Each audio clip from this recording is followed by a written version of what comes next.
Hello. Welcome to the TV room.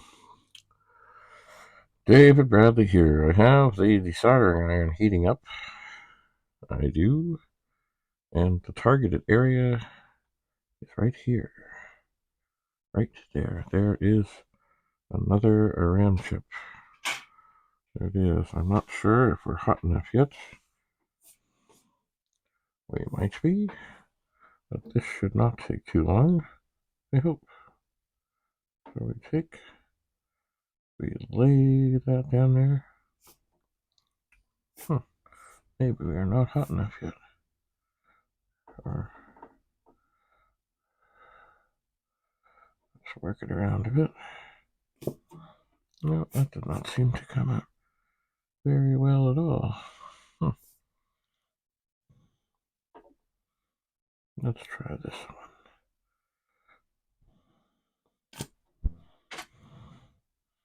Well, that seemed better. Just bring your patience.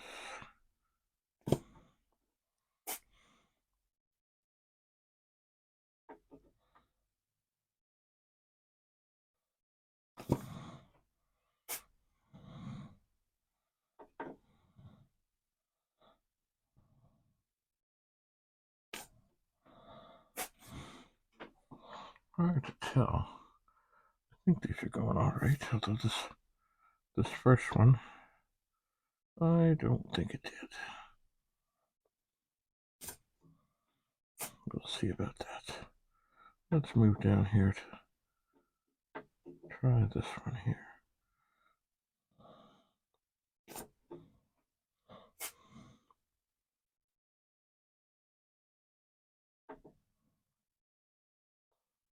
Little by little. Okay, that one went well. That's good. I think I'm going to stay away from this one at the end. It looks like it has a big ground connection. I'll move over here.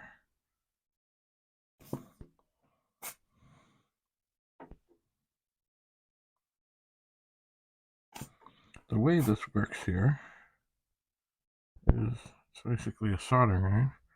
It has another tube on the top and a red rubber ball. Squeeze the ball, get it in position, release the ball, and the suction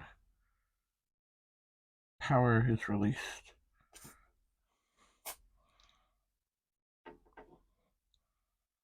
And the solder, which is melted,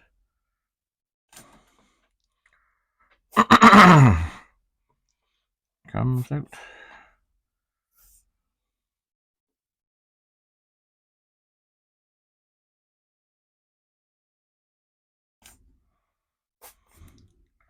One, two, three, four. Yeah, okay. Looks like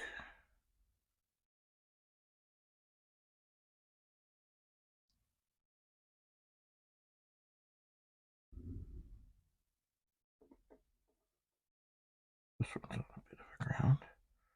Might be challenging. Leave it on there a little longer. Well, seemed to look okay.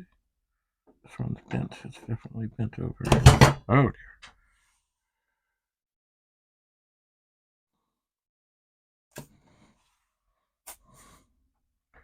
Now,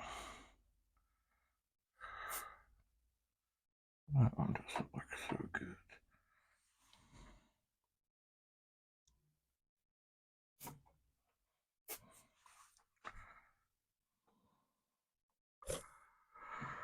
Ah, yes. And up here, the first one doesn't seem to have gone so well, and it may be it's time to actually put some solder back on there. But right now, I'm going to just put this on here and try and move the pins away from the sides. Get them towards the middle so that they are more likely to happily joyfully come out. And that one is not one of them.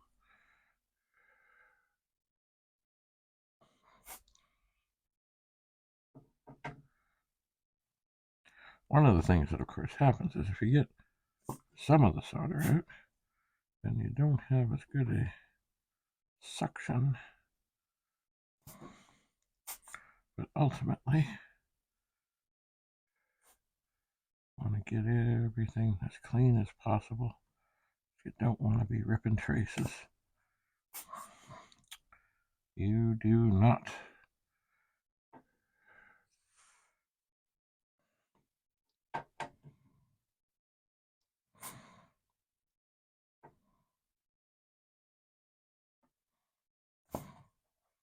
Yeah, we're getting there.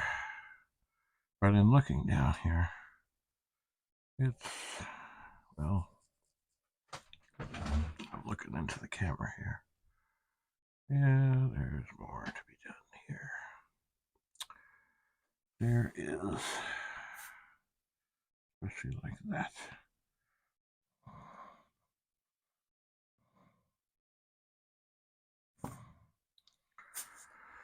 All right,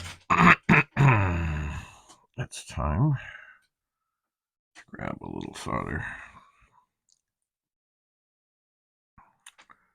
It is, and see about putting a little more back there.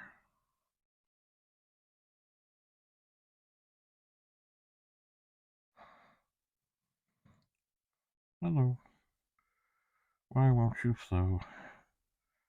Why won't you flow? Well, I know this iron is, it's kind of counterproductive to what this iron is supposed to do. Oh, come on.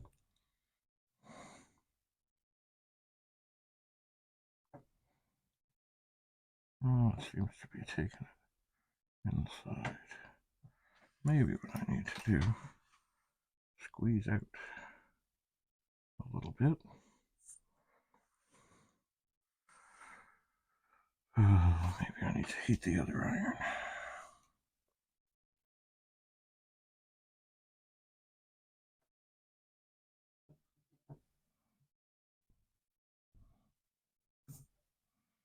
Yeah, that still doesn't look great. Oh, come on, you. Get the solder in there and melt it and have it go onto that pin. Okay.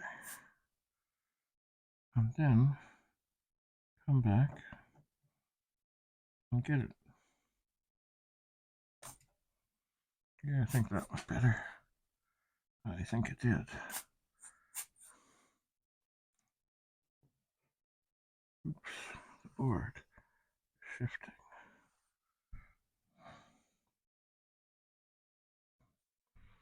So I guess same with here.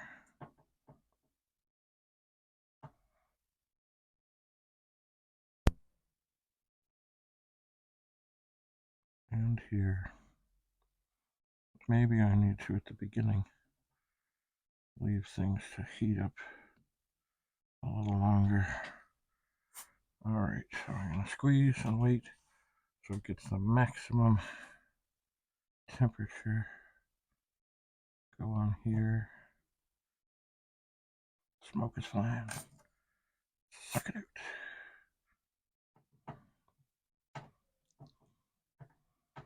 Get over there.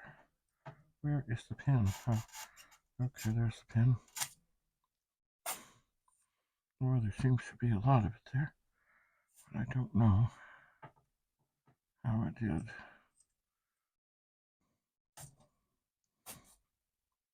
Oh, man.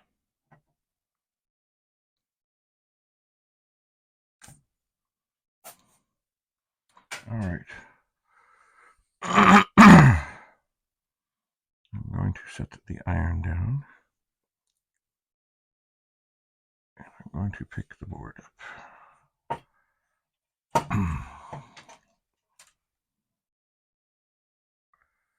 Try and get a good look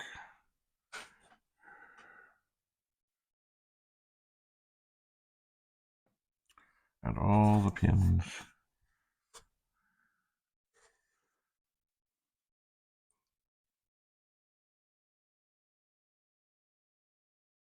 Let's see what I see.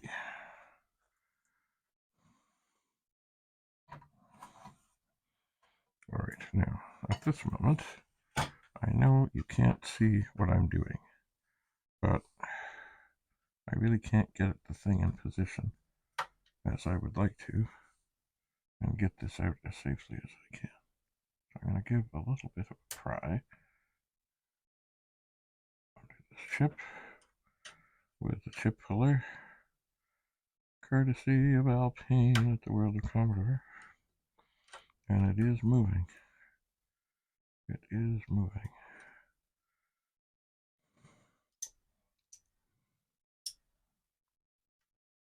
I've got it underneath.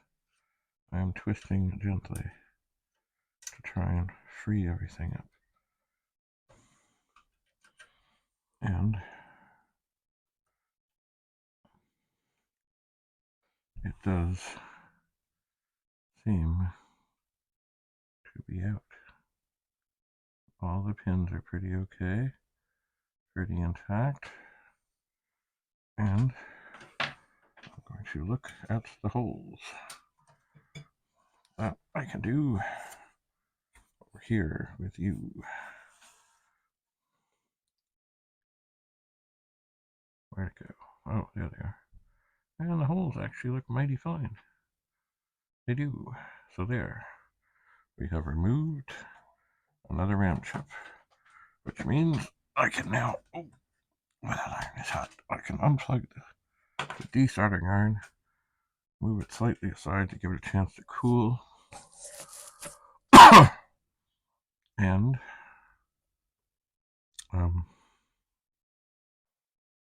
I think what I'm going to do now, while this is cooling, is I will put this RAM chip into this PET over here, run the diagnostics, see if it makes any difference.